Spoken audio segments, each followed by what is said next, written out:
안녕하세요. 옛 이야기입니다. 오늘도 와주셔서 감사합니다. 옛 이야기 채널은 사연 읽어주는 남녀 채널에서 지금은 삭제되어 들을 수 없는 21년도에 소개해드린 사연 중 베스트 사연만 뽑아서 들려드리는 채널입니다. 구독과 좋아요 부탁드리며 그럼 오늘의 사연 바로 소개해드리겠습니다. 안녕하세요. 저는 50대로 아들 둘, 딸 하나를 둔 주부입니다. 세 자녀 남편과 함께 시부모님을 모시고 살아요. 원래는 따로 살다가 20년 전 합가를 하게 되었는데 시부모님과 함께 살게 된 이유가 좀 특별해서요. 그 사연을 좀 털어놓고 싶습니다. 저는 자매만 대신 딸 부잣집 둘째 딸로 자랐습니다.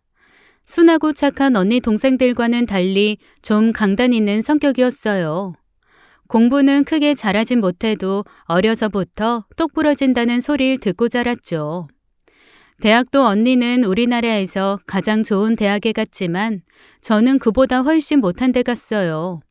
그래도 주눅들지 않고 제 성격대로 잘 컸습니다. 친정 부모님이 딸 넷을 키우실 때 항상 하시는 말씀이 있었어요. 각자 잘하는 게 있고 타고난 복이 다르다고요. 저는 대학에 가서 어학 공부도 열심히 하고 놀기도 잘 놀았어요.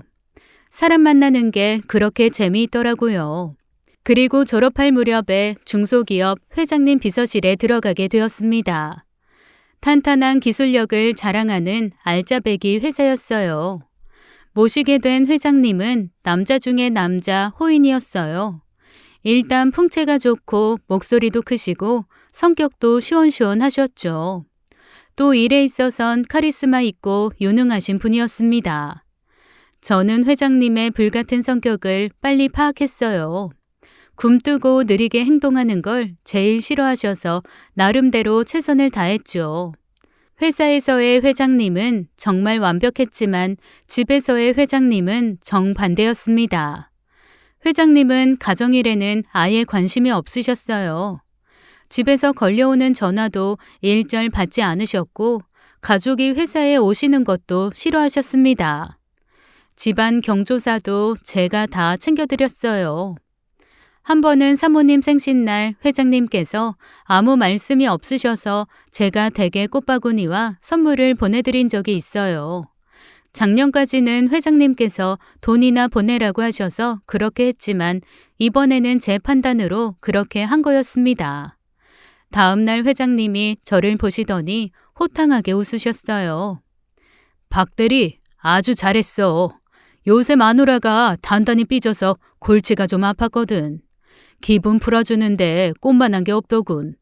아, 그 핸드백도 마음에 쏙 든다고 하고. 일만 잘하는 게 아니라 센스가 아주 좋아. 훌륭해. 사모님이 마음에 드셨다니 다행입니다. 앞으로도 우리 마누라 생일 선물은 자네가 도맡아 해. 난 일절 신경 안 쓸 테니까. 원래도 신경 안 쓰셨는데 그 이후로는 더 무관심하셨죠. 그렇게 2년이라는 시간이 흘렀습니다. 일도 재밌었고 월급도 만족스러웠어요. 그런데 회사 생활에 있어서 딱 한 가지 어려운 점이 있었습니다. 제 양심에 걸리는 일이기도 했어요. 사실 회장님에게는 늘 애인이 있었습니다. 처음에는 제게 사업과 관련된 사람이라고 하셨는데 나중에는 숨기지도 않으셨어요.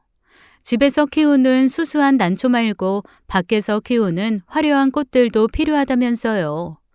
그래도 한꺼번에 아주 여러 명을 사귀시진 않았어요. 2명까지는 겹쳤지만 그 이상은 아니었죠.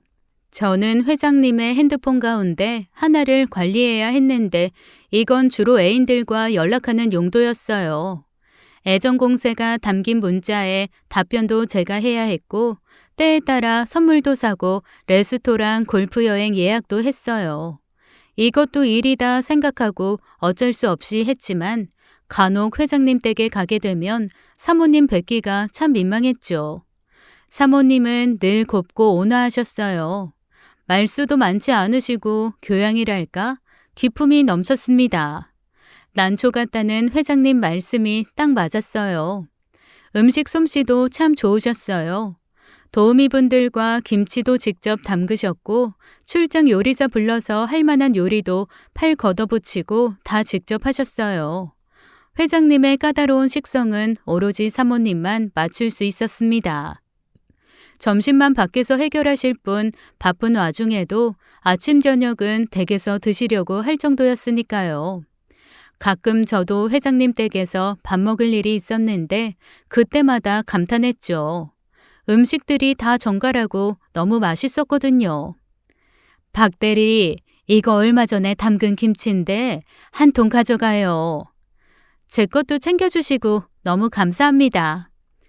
회장님 모시기 쉽지 않을 텐데 잘해줘서 고마워요. 곤란할 일도 적지 않을 거라는 거 알고 있어요. 앞으로도 잘 부탁해요. 사모님이 난초 같다면 회장님이 밖에서 만나시는 분들은 다 화려한 장미, 수입꽃 같았어요. 항상 다른 여자를 만나면서 그렇게 집밥을 찾으시는 회장님을 보면서 저는 마음이 복잡했습니다. 사실 사모님도 회장님의 바람을 다 아는 눈치셨거든요. 자세한 속사정은 몰라도 알면서도 그냥 참고 사시는 것 같았습니다. 그리고 어느 날 저는 회장님으로부터 깜짝 놀랄 만한 제안을 받았어요. 비서로 일한 지 3년을 채워가던 때였습니다. 아들을 한번 만나보라는 거였어요. 자네랑 동갑이니 친구처럼 지내면서 잘 구워 삶아봐. 도대체 애가 야망이 없어, 야망이. 아버지가 큰 사업하고 있는데 뭐라도 배워 도울 생각을 해야지. 제대하고 정신 차리나 했더니 조립식 로봇인지 뭐에 빠져서는 사내가 큰일을 해야지. 영 마음에 안 들어서 원. 아드님께서 생각도 깊고 손재주가 아주 좋으신가 봐요. 생각이 깊긴. 회사에 들어와 기술 배워라, 바닥부터 배워나가라 해도 도무지 말을 들어야지.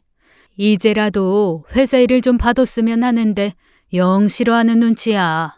박 대리가 좀 만나봐. 그리고 이성으로 우리 아들이 어떤지 한번 진지하게 생각해보게. 저는 깜짝 놀랐습니다. 회장님, 그게 무슨 말씀이세요? 난 자네가 마음에 들어. 부침성도 좋고 싹싹하고 부지런하고 사람 마음도 잘 읽고. 내 아들이 그런 게 없거든. 보고 통하는 게 있으면 만나고 아니면 친구로 지내도 좋고. 둘이 통해야 일이 성사되는 거지. 억지로 만나라고는 안 해. 부담 없이 친구로 만나는 것도 싫은가? 아니요. 해보겠습니다, 회장님. 그로부터 일주일 뒤에 저는 회장님 아들과 만날 수 있었어요. 만나고는 깜짝 놀랐습니다. 회장님 말만 듣고 내성적이고 소심한 사람일 줄 알았는데 아니었어요. 매너 있게 다가와 악수를 청하는데 키도 훤칠하고 덩치도 좋은 요새 말로 훈남이었죠. 모습은 꼭 회장님 같았지만 이야기를 나눠보니 성격이 딴판이었습니다. 다정하고 섬세한 사람이었어요. 저는 아버지보다 어머니를 많이 닮았어요. 박 대리님도 우리 어머니 잘 아시죠? 어떤 분이신지. 그렇게 온화하신 분은 처음이에요. 뵐 때마다 감탄해요. 어머니랑 저는 하루하루 편안하게 지내는 게 좋습니다. 아버지는 기업가로 사회활동을 왕성하게 하시지만 저는 그런 면을 닮지도 않았고 아버지 일을 물려받고 싶지도 않고요. 차라리 제 여동생이 사업가 기질이 있어요. 네, 각자 맞는 옷이 있죠. 그런데 아버지는 그게 불만이세요. 제가 너무 소심하고 남자답지 못하다나. 불만이라기보다는 아들한테 물려주고 싶은 게 많으니까 안타까워서 그러시는 게 아닐까요? 남보다는 자식이 낫잖아요. 아무래도. 선희 씨는 참 말을 예쁘게 하시네요. 늘 저희 어머니까지 챙겨주셔서 고맙다는 생각하고 있습니다. 제 일인걸요. 좋은 직장에 오래 다닐 수 있어서 만족합니다. 오늘 차만 마셔서 아쉬운데요. 주말에 시간 있으세요? 같이 영화 보실래요? 그렇게 우리는 주말마다 만나게 되었어요. 회장님 아들 건호 씨와 함께 있으면 참 편안하고 즐거웠습니다. 다정하면서도 유머 넘치고 배려 넘치는 성격이 참 좋았어요. 건호 씨는 저의 활달하고 명랑한 면에 빠져서 우린 사랑하게 되었고 1년도 안 되어 결혼식을 올렸습니다. 아버님의 바람대로 저는 남편이 회사 일에 관심을 갖도록 설득했어요. 신혼여행에서 돌아오자마자 남편은 아버지 회사에 들어가게 되었고 저는 퇴사를 하게 됐습니다. 곧바로 저는 아이를 갖게 되었어요. 그러나 반년 넘게 잘 다니는가 싶던 남편은 결국 회사 생활을 견디지 못했어요. 시아버지랑 크게 부딪힌 어느 날 아이의 짐을 싸서 집에 왔더라고요. 자기야, 나 도저히 못하겠어. 아버지랑 나랑 너무 안 맞아.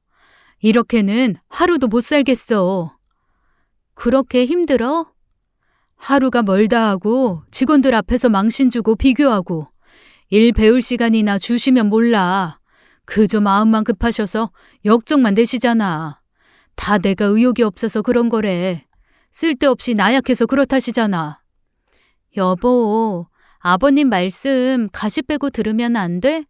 그 사업체 당신 물려주고 싶어서 그러시는 거잖아. 선이야, 너도 아버지 재산 탐나니? 내가 스트레스 받아서 일찍 죽어도 괜찮아? 뱃속 악이 들어. 무슨 말을 그렇게 해? 당신이 너무 힘들어하니까 그렇지. 나 이렇게는 하루도 더 못 살아. 돈은 적게 벌어도 내가 좋아하는 일 하고 싶어. 남편은 바로 다음 날부터 회사에 나가지 않았어요. 대신 오랜 취미였던 조립식 로봇을 수입 판매하는 일을 하고 싶어 했습니다. 당연히 아버님은 그 일을 반대하셨고 사내가 할 일이 아니라고 역정을 내셨어요. 배은망덕한 자식 같은 이라고? 내 돈으로 이날이 이때까지 잘 먹고 잘 살았으면서 뭐? 기껏 애들 장난감으로 돈벌이를 하겠다고? 애비가 장가까지 보내줬으면 납작 엎드려서 사업이나 배울 것이지. 집이고 차고 다 내놓고 빈털터리로 나가라. 꼴도 보기 싫어. 그럴게요, 아버지. 하라는 대로 하겠습니다. 그때 저는 임신 7개월이었어요. 얼마 안 있으면 출산이었죠. 결혼 후 남편이 아버님 회사에 들어가며 생활은 안정되어 있었어요. 적지 않은 월급에 생활비를 따로 받고 있었고 집, 차도 다 시댁에서 지원받은 거였습니다. 배가 불러있는데 당장 월급이 안 나오면 어떻게 살아야 할지 저는 막막했죠. 아버님, 죄송해요. 다 제가 잘못했습니다. 이 사람 붙잡고 더 설득했어야 했는데, 힘든 마음 알아줬어야 했는데 제가 홀몸이 아니라 좀 소홀했어요. 아기 낳을 때까지만 기다려주시면 안 될까요? 저희 신생아 데리고 어디로 가요, 아버님. 어머님도 옆에서 아버님을 설득했어요. 그렇게 강하게 주장하시는 모습은 처음이라 놀랐습니다. 여보, 아들 자식이 잘못했다고 손주까지 내팽개칠 거예요? 당신은 처음부터 일머리 갖고 태어났어요? 사업이 처음부터 잘 되냐고요? 게다가 이 사업 제 친정돈으로 시작한 거 잊었어요? 난 아들 내 빈털터리로 내쫓는 거 찬성 못해요. 당신이 밀어붙이면 나도 집 나갑니다. 얘네 따라간다고요. 뭐? 이것들이 단체로 돌았나? 당신 잘 생각해요. 지금 얘네 내쫓으면 태어날 손주도 못 보게 되는 거예요. 아버님, 저도 회사 나갈게요. 이 사람 설득하면서 잘 데리고 다닐게요. 아기 낳고 몸 풀 때까지만 기다려주세요. 건강 잘 회복해서 남편이랑 같이 회사에 출근하겠습니다. 됐다. 저 녀석은 됐고 세아가 너만 나오거라. 네? 싹수가 노란 녀석은 회사에 얼씬도 못하게 해. 세아가 너만 나와서 다시 예전처럼 일해라. 둘이 장난감 가게 한다고 붙어있지 말고. 세아가라도 회사에 나와 일을 하면 월급이랑 생활비는 그대로 주겠다. 저는 시아버지 앞에서 펑펑 울면서 기회를 주셔서 감사하다고 했습니다. 한편으로는 남편이 원망스럽기도 했어요. 그러나 아버님 회사 다니면서 밥도 잘 못 먹고 죽을 것 같은 얼굴로 퇴근하는 남편이 불쌍했습니다. 내가 시간을 벌 테니 하고 싶은 일 어떻게 시작할 건지 궁리나 하라고 했죠. 남편은 저한테 미안하다, 고맙다 하면서 이제는 출산만 신경 쓰라고 하더군요. 저는 10달 채워 아들을 무사히 낳았고 몸조리도 잘 마쳤습니다. 그리고 아기가 5개월째 되던 달에 출근을 했어요. 전에 있던 비서가 제게 인수인계를 해주는데 익숙한 물건을 하나 주더군요. 시아버지 애인 관리용 핸드폰이었습니다. 저는 얼굴이 새빨개졌어요. 제가 며느리인 줄 뻔히 알면서 그걸 주는 직원도 제 눈을 피했죠. 이거 뭔지 혹시 아세요? 네. 더는 말씀 안 드려도 되겠죠? 저는 기가 막혔습니다.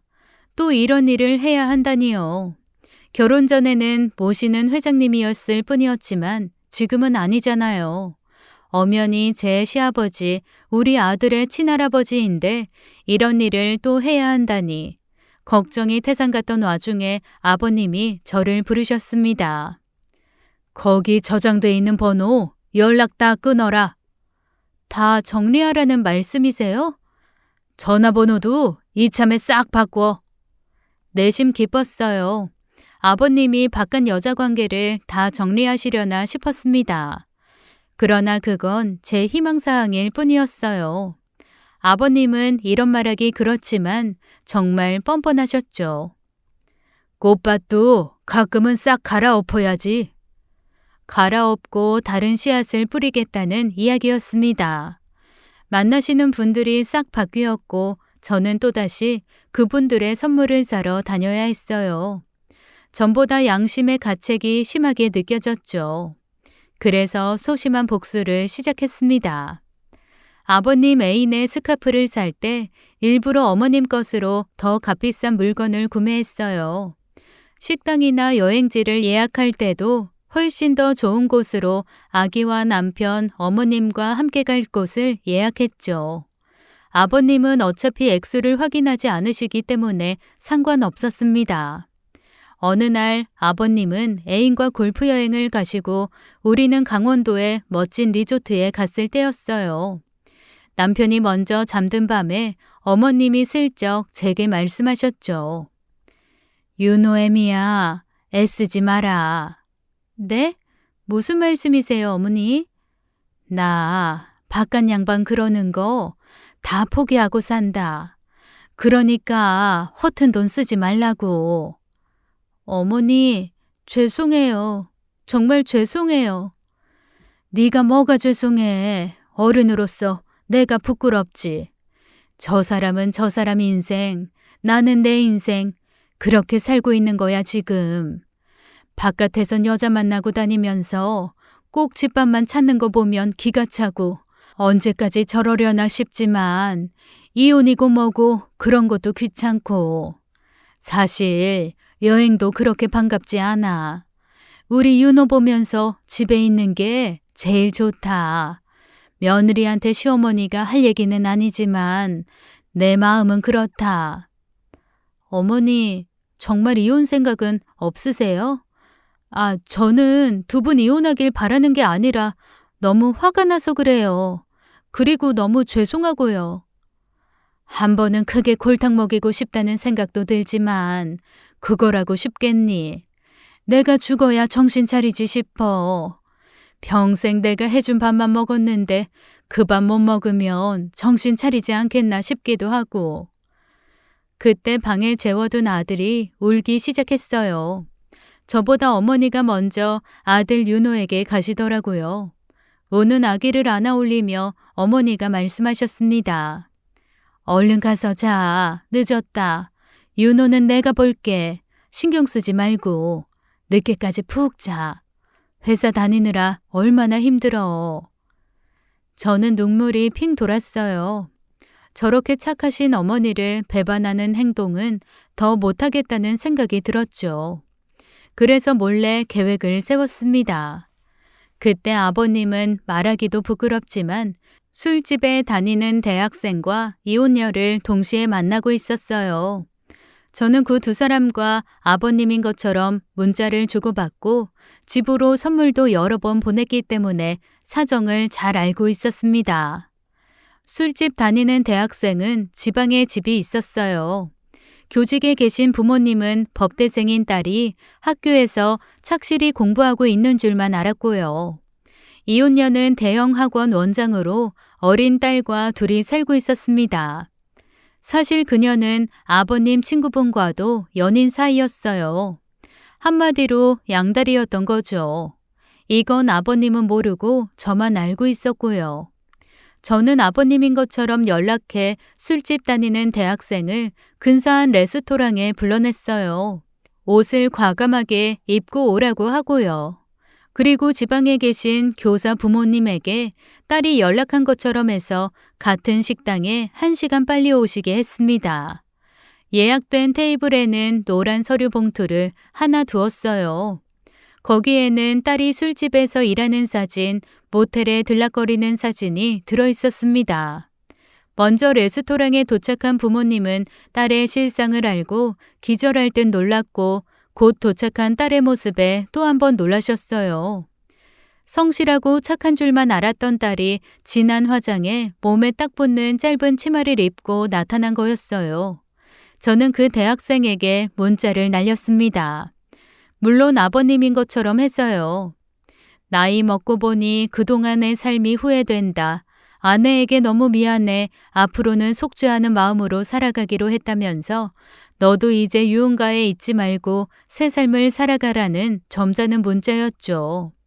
여대생은 꼼짝없이 부모님에게 잡혀서 본가로 내려가야 했어요. 그리고 딸을 둔 이혼녀에게는 번호를 숨기고 전화를 했습니다. 우리 애가 당신이 운영하는 학원에 다니고 있어요. 아, 학부모님이세요? 더는 그 학원에 우리 애 못 보내요. 당신 무슨 짓 하고 다니는지 내가 다 알아요. 이 동네 교육열도 높고 성적 경쟁도 치열한데 고르고 골라보낸 곳이 하필 당신 같은 사람이 가르치는 데라니 기가 차네요. 네? 무슨 말씀이신지. 네오실업 기억전자 대표님과 번갈아 가면서 데이트를 하더군요. 두 분 다 가정 있는 분들이고 친구 사이인데 참 용감해요. 누구세요? 그건 알 것 없고요. 당장 정리해요. 사모님들 언제 학원으로 들이닥칠지 몰라요. 두 분 다 화가 많이 나셨어요. 학원은 절대로 오면 안 돼요. 그렇게 겁나면 오늘 중으로 확실히 정리해요. 두 분 다. 네, 그럴게요. 잘못했어요. 정리 하나 안 하나 지켜볼 겁니다. 여기 엄마들 우습게 보지 말아요. 여차하면 학원가에 소문 쫙 퍼져서 망하는 거 한순간이니까. 그렇게 두 여자는 떠나고 아버님은 혼자가 되셨어요. 저는 아버님의 애인 관리용 핸드폰을 아예 꺼두었어요.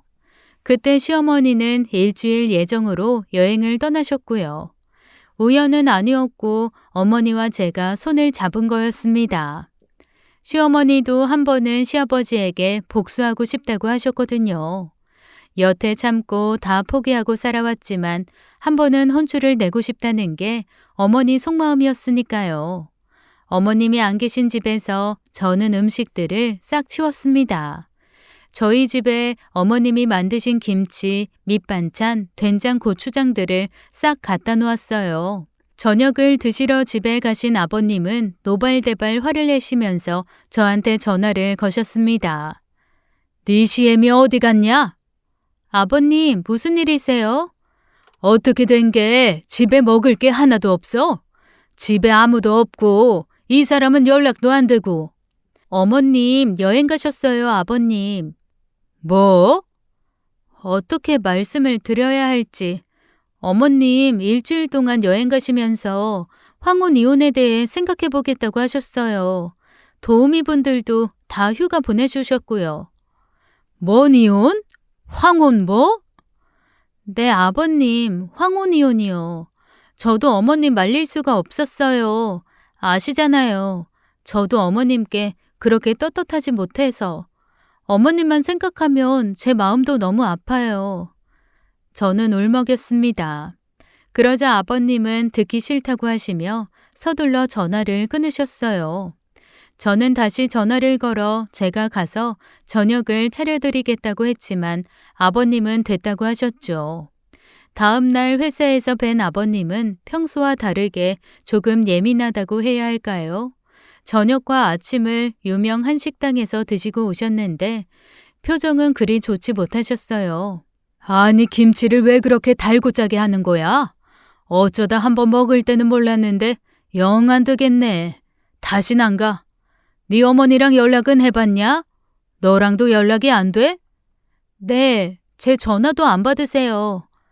어디 가서 온천이나 하고 있겠지. 하루 이틀이면 돌아올 거다. 구내 식당에서 점심 식사를 하시는 아버님 곁에는 아무도 없었어요.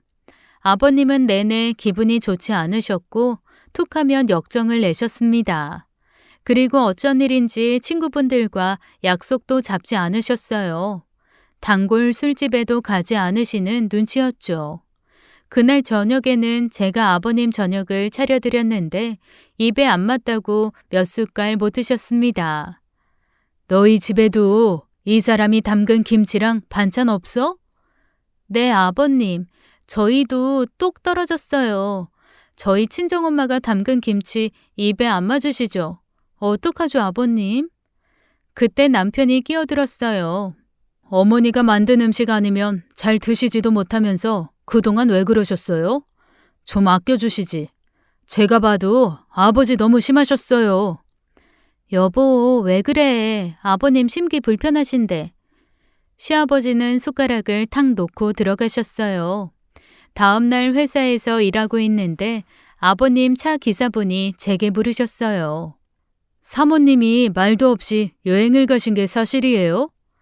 네, 그렇게 됐어요. 회장님, 오늘 입맛도 없고 기운도 없다시면서 저한테 북엇국 잘하는 식당 아느냐고 물으시는 거예요. 아버님 단골 식당 있는데요. 하필 거기도 문을 닫았어요. 지난주에. 그래요? 회장님, 저러다 몸 상하실까 걱정이에요. 끼니를 잘 챙기셔야 할 텐데. 사모님, 곧 돌아오시겠죠? 저도 모르겠어요. 빨리 돌아오셔야 할 텐데. 어머님이 집을 비우신 지 7일째 되던 날 아버님은 회사에도 늦게 출근하셨어요. 그날따라 모습이 초라해 보이셔서 저도 마음이 편치 않았습니다. 아버님, 오늘 점심 인사동 좋은 곳에 예약해 두었어요. 무슨 일인데? 어떤 분이 데이트 신청하셨어요. 취소해. 다 귀찮아. 꼭 가보셔야 돼요. 저 믿고 걸음해 보세요. 아버님, 특별히 제가 거기까지 모실게요. 저를 보는 시아버지 표정은 지금도 잊지 못합니다. 마치 네가 사람이냐는 표정이었어요. 저는 모른 척 업무에 집중했습니다. 점심이 되었고 인사동으로 차를 타고 가는데 아버님이 이렇게 말씀하셨어요. 이런 자리 나가는 것도 이제 재미없다고요. 마음 써준 건 알겠는데 더는 하지 말라고 하시더라고요. 저는 알겠다고 대답했습니다. 이 사람 어딜 가서 이렇게 안 오는 거야? 정말 이혼이라도 할 생각이야? 허이구, 다 늙어서 무슨. 그러나 말씀과 달리 아버님은 시름이 깊어 보였어요. 도착한 인사동의 찻집에는 아무도 없었습니다. 아버님이 자리에 앉으시자마자 어둑한 내부에 갑자기 영상이 켜졌습니다. 아니, 저 사람이? 영상에는 하얀 웨딩드레스를 입은 백합 같은 여인의 모습이 있었어요. 바로 시어머니의 결혼식 날 모습이었습니다. 동그란 눈, 자그마한 입술이 무척이나 예쁘고 자태가 고우셨어요. 사실 영상은 옛날 사진을 제가 이어붙여 만든 거였는데 만들면서도 내내 감탄했죠. 젊은 시절 시어머니 미모가 이 정도일 줄은 몰랐거든요. 그리고 사실 오늘은 두 분의 결혼기념일이었습니다. 차 두 잔을 들고 제가 다가가자 아버님이 고개를 돌리셨어요. 아마 눈물이 나셨던가 봅니다. 저는 못 본 척하면서 아버님께 말씀드렸어요. 아버님, 이거 반지인데 조금 이따 도착하신 분께 꼭 드리세요. 오늘이 무슨 날인지 아세요? 오늘이 무슨 날인데? 5월 9일 아니냐? 네, 이렇게 좋은 봄에 두 분 결혼하셨잖아요. 아버님의 눈이 커졌습니다. 어머님 곧 도착하신다고 연락 왔어요. 뭐? 이 사람이? 아버님 표정이 굳어지는가 싶더니 갑자기 버럭 화를 내셨어요. 됐다. 오지 말라 그래. 어디 집 놔두고 이혼하겠다고 집을 나가길. 아주 배가 불렀지. 나 간다.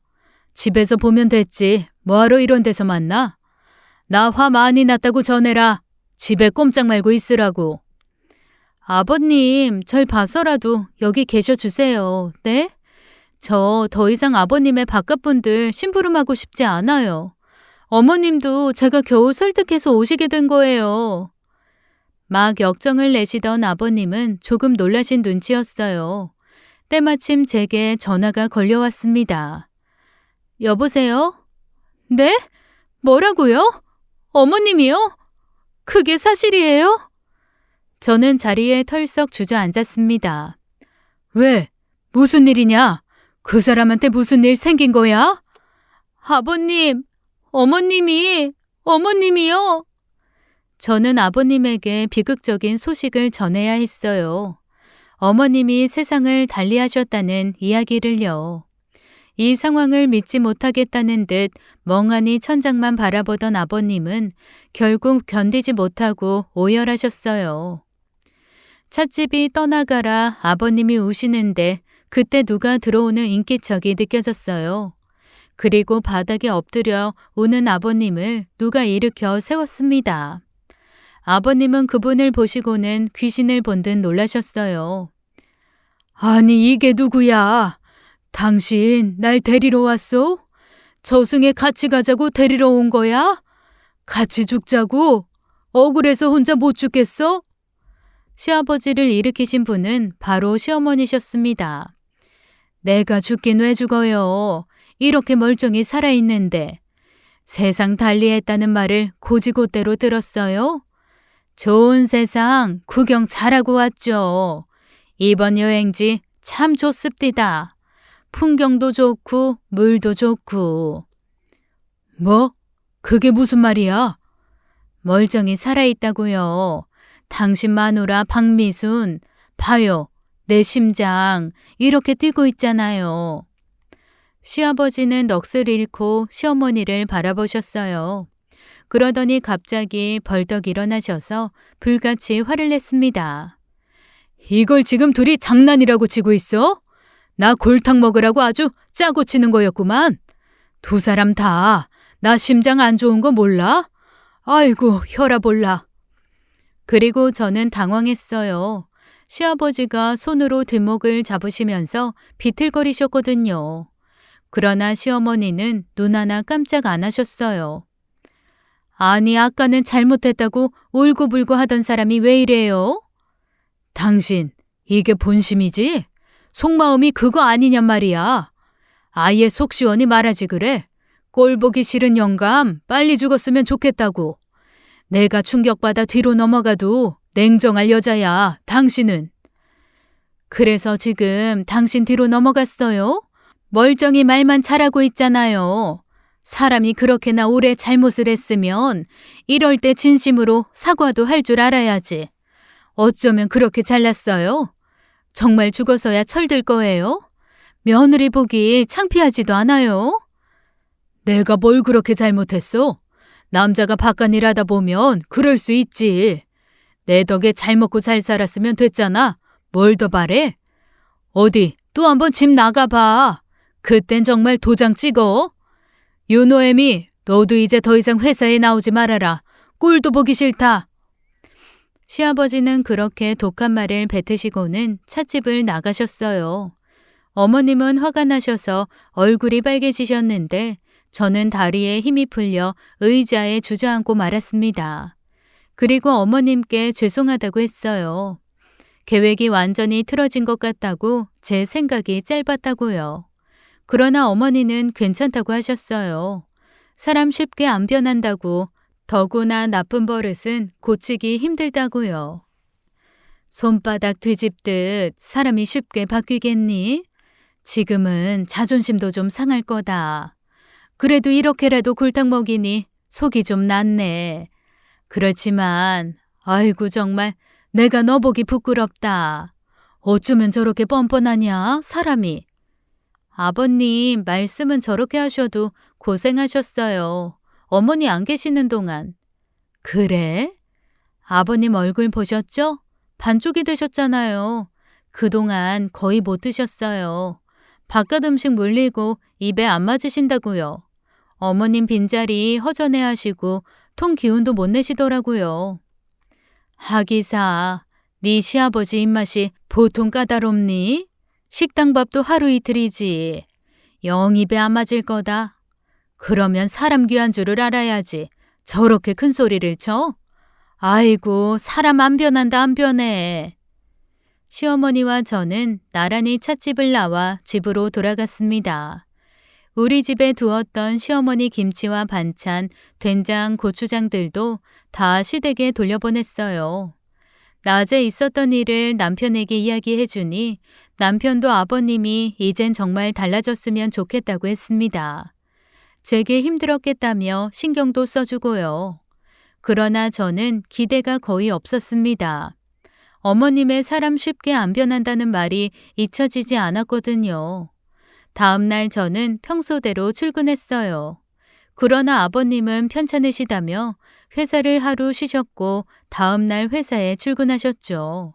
비서실에서 저를 보시자마자 이렇게 말씀하셨어요. 회사 나오지 말라고 안 했냐? 제가 아니면 누가 비서실 지켜요. 아버님, 차 드릴까요? 저는 무슨 일이 있었냐는 듯 평소처럼 일했고 아버님도 더 말씀은 없으셨어요. 점심 무렵 저는 평소대로 아버님께 여쭤봤습니다. 점심 구내식당에서 드시겠어요? 싫다. 도시락 싸왔다. 아버님은 남이 해준 밥은 이제 꼴도 보기 싫다며 한동안 점심으로 도시락을 드시겠다고 하셨어요. 보리차를 드리고 나가는 제게 아버님이 새로운 지시를 내리셨어요. 그 핸드폰은 이제 없애라. 네? 네, 알겠습니다, 회장님. 애인 관리용 핸드폰을 없애라는 말씀이셨죠. 저는 홀가분한 마음으로 지시를 따랐습니다. 이제 정말 어머님만 보시고 사시려나 조금씩 기대가 커졌어요. 그러나 얼마 뒤 아버님은 퇴근 후 한두 시간씩 다른 곳에 들르시는 눈치였습니다. 윤호애미야, 회장님이 좀 이상하다. 왜요, 어머니? 회사에서 나온 지 한두 시간 만에 집에 오시는 거야. 게다가 신발이며 옷에 흙이 잔뜩 묻어 있고. 흙이요? 그리고 저녁 드시자마자 골아 떨어지신다. 제가 알아볼게요.